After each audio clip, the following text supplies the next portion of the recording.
Okay, I'm back. The video cut off because I didn't pay for a subscription, so I only have 30 minutes.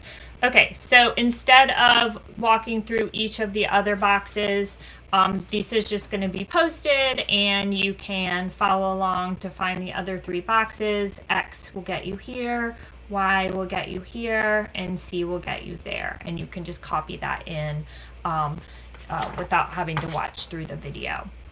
All right, so this is just more of a visual that for the costs, the three different costs for the three different types of schools, this obviously costs the least. It's $3,264. Then the next expensive is the public four-year in-state. That's $8,893, and the most expensive is the $30,094. And then when you go through and you fill in all the boxes, you find out that if this counts as scaled to 1, then this is 0.37 the cost of this. So 37%, this choice is 37% as expensive as this choice, and this choice is 3.45 times as expensive as this choice right here. Okay. So let's go back to this. All right, so still looking at these ratio tables. Quantitative literacy implies an ability to communicate effectively about the ratios you are encountering and computing. There are several phrases that indicate ratios for the following data. So this is sort of just all filled in now that all the calculations have been done. So here's the 100. For every $100 a full-time undergrad student spent on tuition and fees at a private four-year school in this year. So here's the 100. For every $100 a student spent at this private four-year institution, a public four-year student spent $29.60. And at a two-year, it would be $10.80. So that sort of just levels the playing field in a more easier, more digestible way. For every $100 spent here, it would be equivalent to $29.60 spent here, and $10.80 spent here.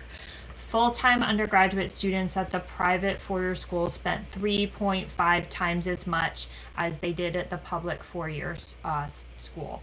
And at the public two-year, they spent 37% of what was spent here. Tuition and fees at public two-year schools were 11%. They're getting 11% for here. They're rounding that up to 11%. We're 11% of the same amount of fees that were spent here. Use the following data for tuition and fees in 2017-18 to create sentences as instructed. Private tuition and fees, and they've changed the prices a little bit, but we're still just talking about the private tuition, the public four-year in-state, and the public two-year in-state. Write a sentence that tells how many times as much students at public four-year in-state schools spent on tuition and fees in 2017-18 than public two-year. So we're comparing these two. So we would set up a ratio. Oops. And if you put that into your calculator, you're going to get 2.79. Okay, if you just take this number divided by that number in your calculator. So public four-year in-state students spent 2.79 times as much as public two-year in-state students. Write a sentence that communicates public two-year tuition and fees in-state as a fraction of private. So we want the public two-year amount, $33,570, as a fraction of the private tuition, $34,740. So if you put that in the calculator and you round it, you're going to get 0.10, And you can then do the second PRB to convert that to a fraction. And it's 1/10, which says students at public 2-year in-state colleges spent 1/10 as much as private school students.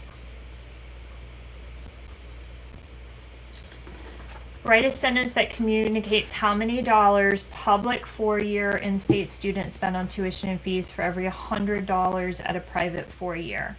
So we need a proportion for that because the $100 isn't in here. So we're going to compare the public 4-year to the private 4-year.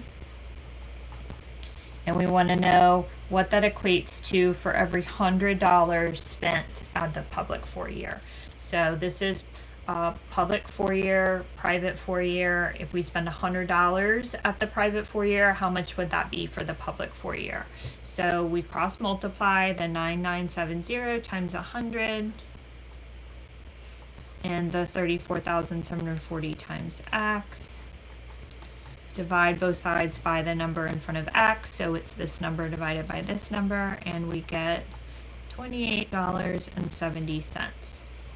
Public 4-year in-state students spent $28.70 for every $100 spent at private colleges.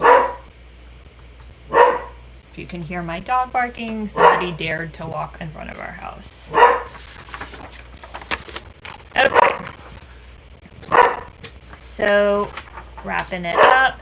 So we just have these graphs: female to male earnings ratio and median earnings of full-time year-round workers 15 years and older by sex, male, female, 1960 to 2017. Okay, so we have here the female to male earnings, and it's just showing like this is the years, so they're just using that for both, and then what is the ratio in percent, like 60% female versus male, and it's risen up to 80.5% female versus male. Over here, you have the actual earnings in thousands from the years. This is the graph for women. This is the graph for men. Okay, so again, pay attention to the wording and the order. How many times as much was the male median earnings? That's mentioned first. Then women's median earnings, that's mentioned second. That's the order you need to go in 2017. So they've got the numbers right here. So the men mentioned first, then the women. So they have to set up the ratio in that order. And if you set it up like that, and then you put it in the calculator, you get 1.24 times as much.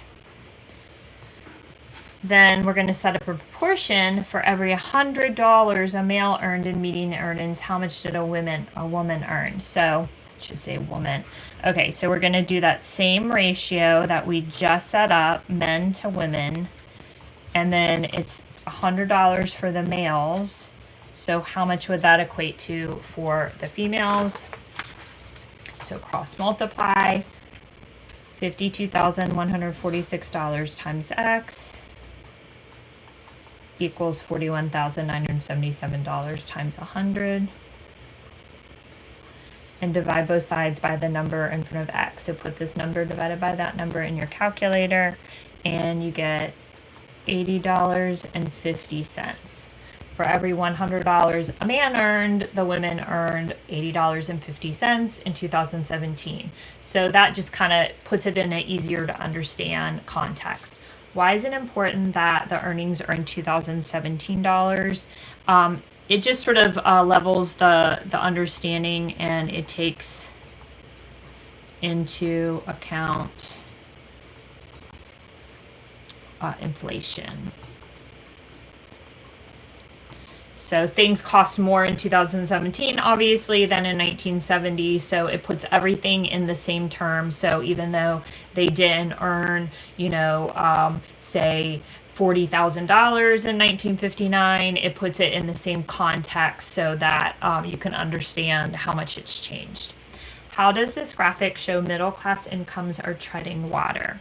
So you can see for men, it rose about here, but since there, it's kind of stayed about even, and the women have kind of steadily increased, but it hasn't been a big change through the years. So let's say from the graphic, for men, earnings have stayed about the same since about 1975, and for women, they stayed about the same since 2000. Okay, last part. So part to part and part to whole ratios. A part to part ratio, it compares two quantities that are parts of a whole. So like the 4-year tuition and then compared to, that would be a whole. So the 4-year private that's a whole tuition for a whole year, but it's made up of different things that money goes towards, which would be the parts. So part to part ratio compares two quantities that are parts of a whole total, like the total amount spent at this 4-year private or 4-year public school, and then breaking up the different things that total amount goes to are the parts. Compares two quantities that are parts of whole, such as tuition and fees, to room and board. Neither is the total expense. A part to whole ratio is a ratio that compares a part of a whole to the total, such as tuition and fees, to the total expense of going to college. Okay, so you can read through that. Let's look at just finishing this out. It's got another ratio table. Compute the part to whole ratio of tuition to fees to total expenses with the second quantity scaled to 100. So let's go in order. We want the tuition and fees to total expenses with the second quantity scaled to 100. So we're solving for A. So we'd set up 3,570 over A equals 17,580 over 100. Cross multiply, we get 17,580A equals 3,570 times 100. Divide both sides by the 17,580, the number with A, and we would get that A equals $20.31. It says use that in a sentence. Students spent $20.31 on tuition and fees for every $100 spent in total. So out of every $100 spent, $20.31 of that is tuition and fees. Compute the part-to-part ratio, part-to-part, so two parts of tuition and fees and books and supplies. So tuition and fees and books and supplies. And then and I know I told you that try not to use anything that you found, but we want to make the proportion a part-to-part ratio of tuition and fees and books and supplies. So we want to find out what B is now. So we're going to do the 3,570 the number we just found equals the books and supplies over B. So then when you cross multiply, you get the 3,570 times B equals 1,420 times 20.31, which gives you 28,840.2. Divide both sides by the 3,570, and we get $8.08. So students spent $8.08 on books and supplies for every $20.31 spent on tuition. Compute the part-to-part ratio of tuition and fees. So we're still right here with tuition and fees and books and supplies with the second quantity scaled to 1. So now second quantity scaled to 1. Now we're going to find out what C is. So we're going to do 3,570 over C equals 1,420 over 1. So we cross multiply, we get 3,570 times 1 equals 1,420 times C. We're going to divide both sides by the number in front of C. So in your calculator, 3,570 divided by 1,420, we get C equals 2.51. In a sentence, it would be saying that students spent 2.51 times as much, pen's running out, on tuition and fees as books and supplies. Okay, that takes care of 2.1. Look for another video coming on 2.2.